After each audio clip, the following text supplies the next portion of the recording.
Kim Namjoon, Kim Seokjin, et là, ça part, je sais même pas si c'est le bon ordre. Hello, nous sommes Jody. Et aujourd'hui, on se retrouve pour une nouvelle vidéo sur les fandoms coréens et notamment sur la ferveur qui les définit. Bon. Pour commencer, on va parler des fandoms dans la K-pop, évidemment. Avant d'arriver aux fandoms qu'on connaît aujourd'hui, faisons un petit retour en arrière. Donc, les fandoms et toute cette culture un peu de fangirl, etc., elle est née en vrai dans les années 70 avec Namjin et Nahoona. Elle a poursuivi ensuite dans les années 80 avec l'artiste solo Choi Young-pil et ensuite plus qui s'est dirigé vers des groupes dans les années 90 et notamment à partir de 92 avec le groupe Saute Jane Idol, Saute Jane Boys si on préfère en anglais, dans les années 90 et c'est vraiment à ce moment-là que on a vraiment cette culture de fandom et donc de fangirl parce que c'était un mouvement notamment très féminin. Et aujourd'hui, les fandoms qu'on connaît sont composés aussi bien de jeunes filles que de jeunes hommes. Et notamment, on voit aussi que les fans grandissent en fait avec leurs idoles. Une vidéo de A-Pink, qui est un groupe féminin, qui parlait du coup avec ses Panda, donc c'est le nom du fan club du coup de A-Pink. Une des fans revenait à un des fan signs et elle est venue avec son bébé. Et en fait, les membres du groupe l'ont reconnu.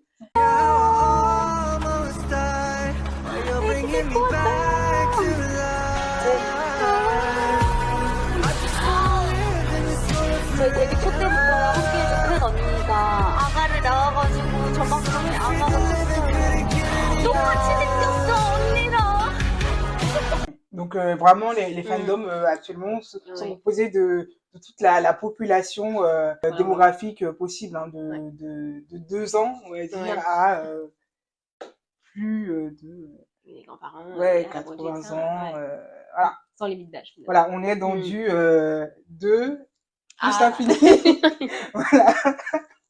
Non, dans les fandoms, les fans en soi sont fédérés autour donc d'idoles, de groupes, de personnes qui vont admirer. Et ces fans vont forger des liens dès le début, en fait. On s'attache à des êtres humains qui essayent de vivre leurs rêves. Ça, on le voit notamment avec les survival shows, où en fait, les agences du coup des idoles mettent en scène leurs trainees justement avant qu'ils débutent. Ils font comme ça connaître en fait le groupe pour justement attiser l'attention et qu'il y ait justement cette ferveur, cette ardeur, tout ce qu'on veut, dès que le groupe débute. Il y a déjà en fait une fanbase, etc. Ouais. On l'a vu ça avec le survival de Stray Kids. Et les nombreux Produce 101 et tous les groupes qui ont débuté ensuite. Et donc ces survival shows et le fait de justement connaître en fait son idol avant même qu'il débute et du coup le suivre son début et le début de son rêve finalement fait que ça a créé des relations très fortes en fait entre fans et idol, une relation assez de proximité aussi évidemment grâce aux réseaux sociaux parce que maintenant ça c'est vraiment démocratisé. Beaucoup d'idoles ont leur propre compte Instagram, font souvent des lives, soit sur V-Live anciennement du coup, maintenant Weverse, sur Instagram aussi d'ailleurs. Sur YouTube aussi. Sur YouTube aussi.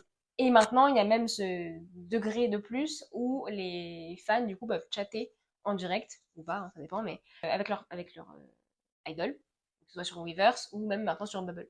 Et ce qui est intéressant sur cette application et que j'ai pu voir, c'est que elle est personnalisée d'une manière où l'artiste va écrire un message, donc envoyer un SMS, et on peut traduire par your name, et donc quand on appuie sur le message, il va dire bonjour, your name, et en fait quand tu appuies, ça va mettre bonjour Dina, et on dirait que l'artiste parle. Franchement, ils ont fait fort. Ah vraiment. On en revient du coup au terme de fan-sumer, l'addition de fan et consumer. On voit un changement dans les campagnes marketing notamment des agences et dans cette proximité et ces relations un peu parasociales que les agences veulent donner entre les fans et les idoles. Initialement, ça passait par les memberships. Donc, en fait, les fans achetaient leur membership. Donc, c'était souvent une carte, comme une carte de crédit, hein, qui montrait en fait l'appartenance du coup au fandom. Dans les années, vraiment au début, donc les années en gros 90, cette carte et cette membership du coup donnait accès en fait aux ballons de couleurs. Du coup, il y a des couleurs. Et à la tenue en fait que les fans portaient quand elles venaient soutenir leur artiste. Maintenant, ça s'est un peu transformé parce qu'on n'a plus autant on n'a plus de ballons déjà, etc. Maintenant, en fait, cette carte donne accès aux fans à des avantages. Donc, ça peut être des préventes, notamment pour des places de concert, et du coup des goodies dédiés Ce qui est intéressant dans les fandoms de groupes coréens dans la K-pop, c'est que les fans, ben, on parle de fansumers, les fans consomment vraiment. Ils sont très très attentifs à ce que leur groupe va sortir et produire. Donc là, on a une naissance d'une nouvelle consommation de la musique. Donc les fans vont beaucoup streamer, beaucoup écouter, que ce soit sur YouTube, sur les autres plateformes, Spotify, Apple, Amazon Music. Et Deezer, on va pas oublier la sauce française hein, quand même. Cette consommation-là va donner aux idoles un nouveau pouvoir. En fait, on va savoir qu'ils sont bankable. Les marques vont savoir qu'ils peuvent se reposer sur ces idoles-là parce que les fans vont consommer leur contenu. La publicité va passer de manière beaucoup plus smooth. On note également l'attachement des fans coréens grâce à le soutien qu'ils vont apporter aux idoles, à leurs groupes préférés, à leurs faves, à leurs bias. On notera les définitions de tous ces mots. Et en fait, ce qui est intéressant dans ça, c'est qu'ils vont envoyer, par exemple, des food trucks, ils vont les couvrir de cadeaux. Ils vont, ces fans-là vont également de leur pocket money, argent de poche, tout ça, vont créer eux-mêmes des vraies pubs, en fait, que ce soit pour promouvoir les nouveaux albums ou autres, donc des vraies pubs sur les réseaux sociaux. Et pour leurs anniversaires ou juste par plaisir, ils vont placarder, on va dire, et placarder des affiches et même de manière digitale dans les métros, dans les abris de bus, vraiment un peu partout, vont payer des espaces publicitaires publics et notamment les billboards en fait à Times Square, voilà, donc vraiment un vrai package média, c'est du lourd en fait.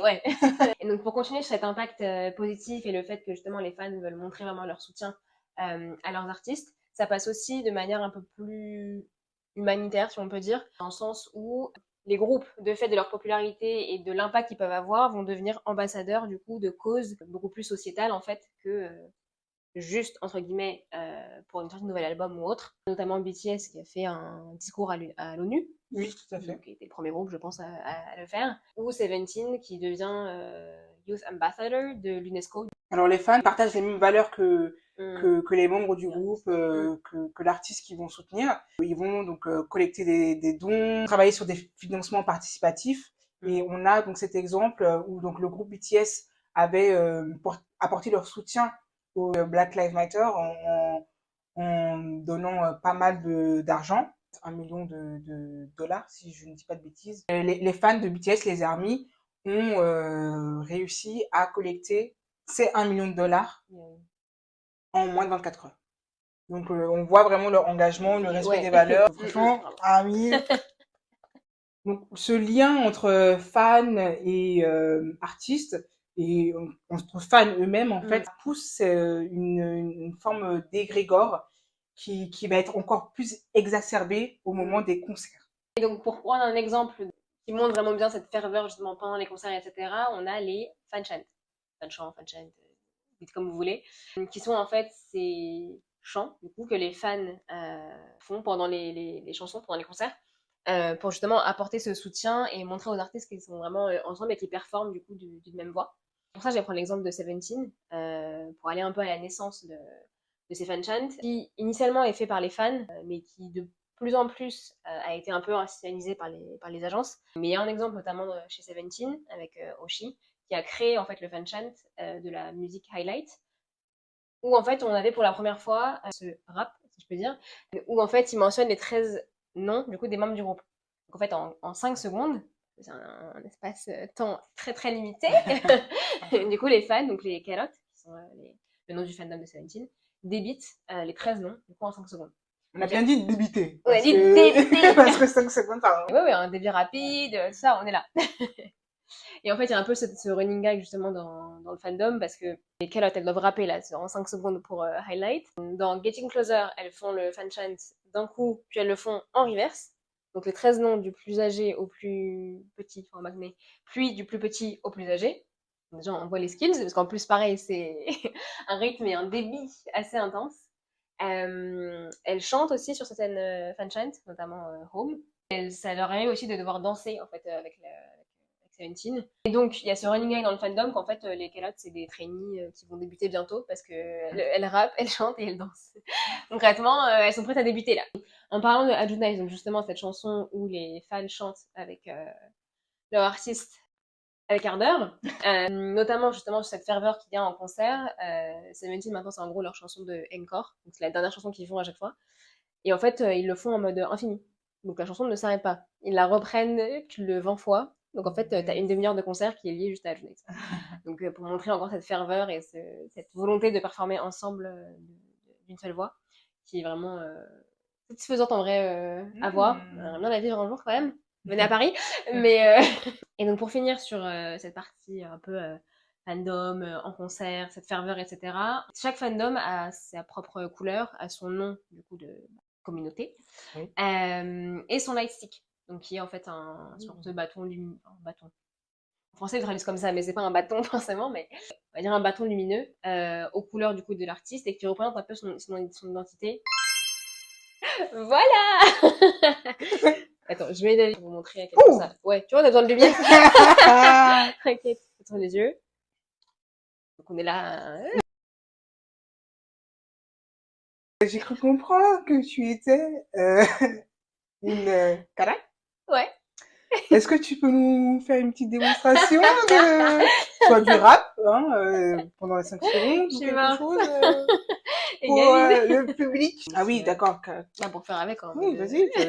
On fait un rythme. Let's go. 생철종한지 수준이 수영어 누지 운영 고민 유성 윈슬 원한 설찬. Wow, c'était cool. Non mais vraiment, j'avais jamais entendu. Ah ouais, ouais, franchement, nice. Ah, je suis grave là. Donner une note sur 10. Allez, ben, c'est trop. Une note sur 10. Une note sur 10. Pour la Dina, mais moi, je te donne 9,5 parce qu'on peut pas être parfaite. Et c'est la première fois que je l'entends, donc t'es vraiment ma base, tu vois, je peux pas comparer. Mais franchement, on a aimé. Moi, j'ai adoré. Dites-nous en commentaire si vous avez aimé et c'est gentil quand même. J'aime bien dire, je sais pas pourquoi, j'aime bien dire what goes up must come down. Et en fait, comme toute face enfin, il y a une face pile, il y a une face face.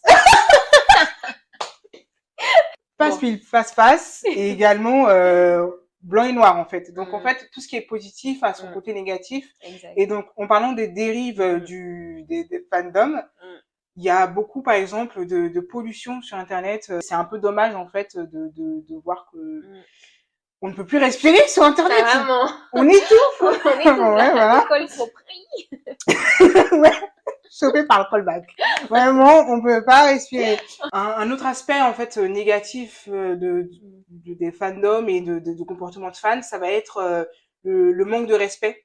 En fait, vis-à-vis d'autres artistes qui aiment moins ou qui veulent juste descendre.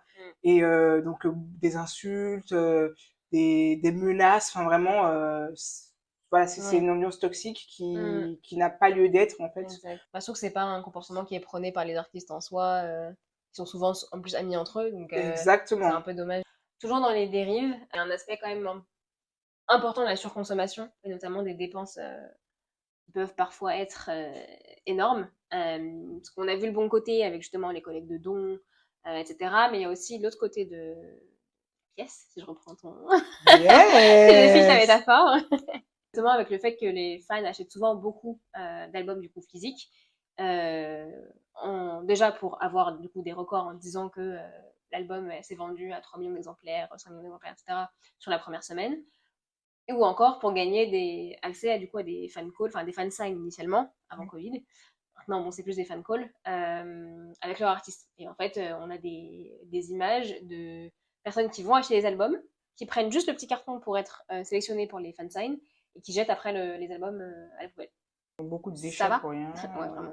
Dans cette volonté d'être proche de l'artiste et de montrer qu'on est un bon fan ou autre, ça va être le fait que les produits vont être vite sold out après des V-Live, après des musiques vidéo en fait. Ou même après une apparition, si on aime beaucoup l'outfit d'un de nos faves ou autre, on va vouloir l'acheter. Enfin, les fans vont vouloir l'acheter. Un exemple qui m'a laissé sur les fesses, si je peux le dire. Ouais. C'est que après la musique vidéo de Jungkook, Seven, donc Fit Lato, le cercueil dans lequel il se trouve a été sold out. Le cercueil, je répète en fait, je ne sais pas si vous avez entendu, mais le cercueil dans lequel il se trouve a été sold out. Moins d'une semaine après voilà la mise en ligne de la vidéo, ça a été sold out. Et sachant qu'un cercueil aussi, bon, il y a un cercueil, ouais, déjà. Tu vas faire quoi avec eux? Mais sachant qu'un cercueil coûte, enfin celui-là coûte un peu moins de 4 000 euros. Est-ce que le silence est assez fort? Après, il y a des gens un peu plus raisonnables, du coup, qui veulent suivre leur idol sur des articles un petit peu moins chers. Un petit peu. Typiquement, on a l'exemple de Jennie qui avait posté une photo d'elle en robe et des Adidas Samba et qui, dans les 24 heures, des fans ont campé en fait devant les boutiques Adidas pour aller acheter les mêmes chaussures. Bon. Voilà. L'ultime façon d'être dans la dérive là de ces fandoms, c'est l'atteinte à la vie privée. Et je trouve ça assez grave. En fait, tout ce qu'on a dit, ça a son importance. L'atteinte à la vie privée des idoles, des artistes qu'on aime, ça pèse beaucoup. Ça amène aussi certains artistes à se donner la mort. Et donc, en fait, c'est que chaque mot, chaque action a un impact. Et donc, faut vraiment faire attention à ce qu'on dit, à ce qu'on fait. Par exemple, on a cette culture du célibat, en fait, en Corée, où les idoles vont rester célibataires pour plaire aux femmes et répondre à leurs fantasmes, leur envie d'être célibataire et les laisser dans leur delusion, dans leur imagination. On va se dire, ah ben, je pourrais peut-être un jour, moi, accéder à tel ou tel artiste. Et en fait, ils restent célibataires pour moi, alors que pas du tout. Enfin, c'est une consigne qu'on leur donne. Ils se cachent pour vivre leur amour. Et on a... Maintenant, ça va un peu mieux. Maintenant, c'est plus accepté. Mais par exemple, récemment, il y avait le couple qui s'est prononcé, le couple Karina de Aespa, du nom Aespa, et Lee Jae-wook, un acteur, qui se sont rencontrés, coup de foudre, ils se sont mis ensemble. Et en fait, les fans ont été tellement mécontents, ont tellement envoyé de messages, se sont tellement impliqués dans leur relation, c'était plus une relation à deux, mais à 40 000, donc c'est voilà, que Karina a été, enfin, déjà ils se sont séparés, ils n'ont pas pu continuer leur relation en fait, et Karina a publié une lettre d'excuse. On s'excuse d'aimer quelqu'un, enfin, voilà, ça démontre que les fans pensent que les artistes qu'ils suivent, auxquels ils donnent de l'argent en soi, leur doivent tout, qu'ils sont devenus, enfin, qu'ils sont là où ils sont et qu'ils sont devenus aussi grands grâce à eux, grâce à leur implication. Et donc, ils ne doivent absolument pas les frustrer, absolument pas dévier de ce que eux ils veulent, de ce que eux ils pensent d'eux. Et ce sont finalement, enfin, les idoles deviennent finalement des marionnettes au profit des fans en fait qui vont décider de leur faire des gestes, voilà. Ouais. Ils ont ce truc de ils me sont redevables, donc en fait j'ai le droit de tout faire. Sauf que j'ai le droit de tout faire va un peu trop loin, et en fait on observe du coup, mais depuis le début en soi de cette culture de fandom, mais de plus en plus des fans qu'on appelle en fait des sasaeng, donc qui sont ces personnes, parce que fans obsessionnels plutôt, qui vont suivre les idoles dans leur intimité, et elles vont chercher en fait à connaître entre guillemets l'idole jusqu'au plus au fin fond de leur vie quoi. Donc elles savent où ils habitent, elles connaissent leur numéro de téléphone, elles connaissent les horaires de vol quand ils ont des schedules, des activités à l'étranger, enfin ça va vraiment très loin, et ça va aussi limite à du harcèlement. Récemment il y a, je crois que c'était Renjun de NCT, un des membres en tout cas de NCT, qui a affiché sur Twitter ou sur un de ses réseaux le compte justement d'une de ses sasaeng, parce qu'il était en mode attends, tu me pourris la vie en m'appelant, en donnant mon numéro de téléphone à tout le monde, je vais faire pareil, et voilà, on récolte ce que l'on sème en fait. Là, il a été beau de faire ça. Mais oui, on voit vraiment souvent pendant les lives, Jungkook, son téléphone sonne et il sait très bien que c'est une Satsang et il dit juste arrêtez de m'appeler, enfin, arrêtez de les appeler. Vraiment, arrêtez, calmez, concentrez-vous. Oui, enfin, non, enfin, non. Dans cette obsession, ça peut aller jusqu'à en fait de devenir une sorte des anti-fans, notamment avec l'exemple qui date un petit peu, mais qui est quand même super parlant, de Yuno, de Dongwon Shiki, qui est un des premiers groupes de la deuxième génération de K-pop, qui en fait lors d'un fansign s'est vu donner une bouteille de jus d'orange, qui pensait du coup être donnée par une fan, sauf qu'en fait la fan en question était en fait une anti-fan, et elle avait mélangé ce jus d'orange à de la super glue. Donc monsieur a bu évidemment, puisqu'il se doutait pas de ce qu'il y avait du contenu en fait de la bouteille. Voilà, son corps a dit non, et en fait il a tout revomi, il a craché du sang et il a dû être en hôpital en urgence pour qu'on puisse lui pomper l'estomac parce qu'il allait mourir quoi.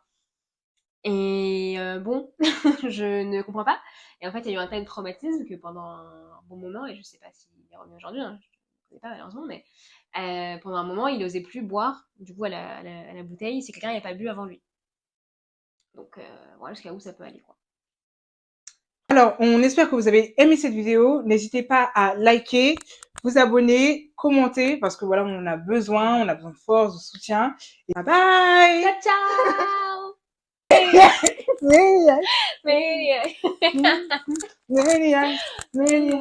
Maniac. Oh, oh, oh.